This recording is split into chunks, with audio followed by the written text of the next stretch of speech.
the live stream or for watching the recording.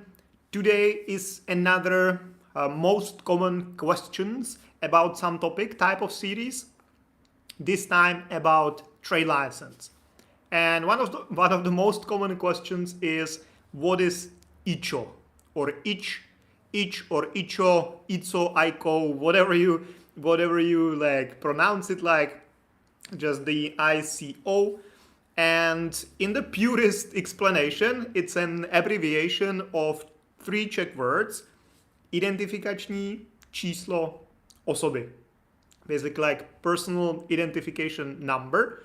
But in this sense, it means your business number. And it does not really matter if it's a business as in a freelancer, self-employed person, or business as in limited liability company or any other publicly traded company, whatever. It always has the same meaning. The ICO number is basically 8 digits. Usually they are divided into like 3 parts: 3 digits, 2 digits, 3 digits. But you can also see it like in one long number, or like all 8 digits put together. Does not really matter how you like split it. The important thing is the all 8 numbers together. And with this number, you can actually identify a concrete business or a concrete freelancer. There is an online database where you can actually go for. There are basically 2 or 3 maybe. There are different ways, different information you want to find about the business. But the most useful, I would say, because then it kind of directs you to all the different sub pages, let's say, would be Ares, which I think refers to some Greek god of like the underground or war or something like that, Ares, where you can actually type in the number, or you can type in the name of the business, and if you hit search, it shows you all the information about the business, and there are different like sub pages you can go to. So you can actually find out the business number. Obviously, you can find out the address, the business address. So that's kind of, be careful with that. And that's also one of the reasons why a lot of our clients who hire us to get them the trade license, who actually also use our virtual business address. Because if you use your real address for the trade license or even for the business, the place where you live, then everyone on the internet will be able to find out where you live. So that's why a lot of our clients use our virtual address, because if you use a virtual address for the business, no one will find out just like easily like this where you actually live, which is in many cases, I think, good.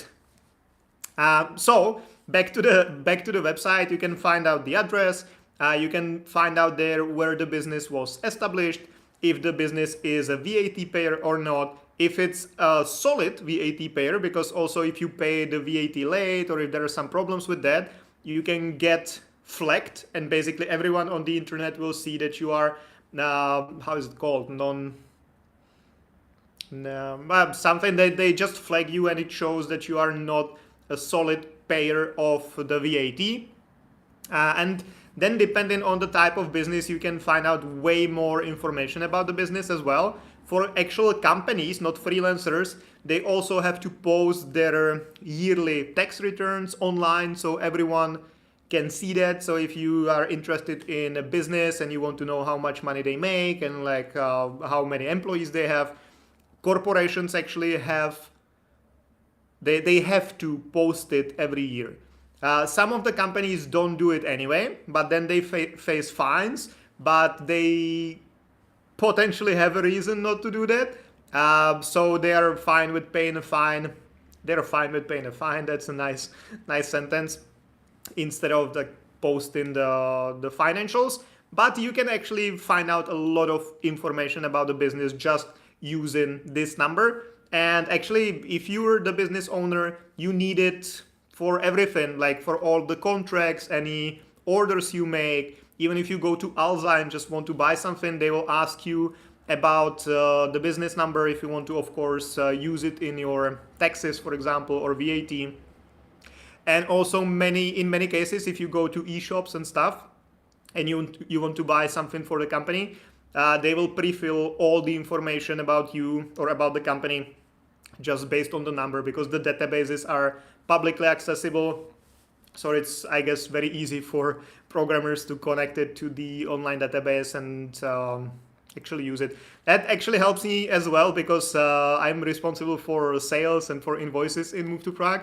And when we get a new company client, I just put the number into our invoice system or accountant system, I don't know how it's called, and that like gets me all the information, the official business address, if they are like solid VAT payers, and if they are actually VAT payers, and all the information I need is automatically uploaded into the system. So that was ICO. Let me know if you have any questions about this. There is just, hopefully Alza never becomes Amazon. I don't know what exactly you mean by that.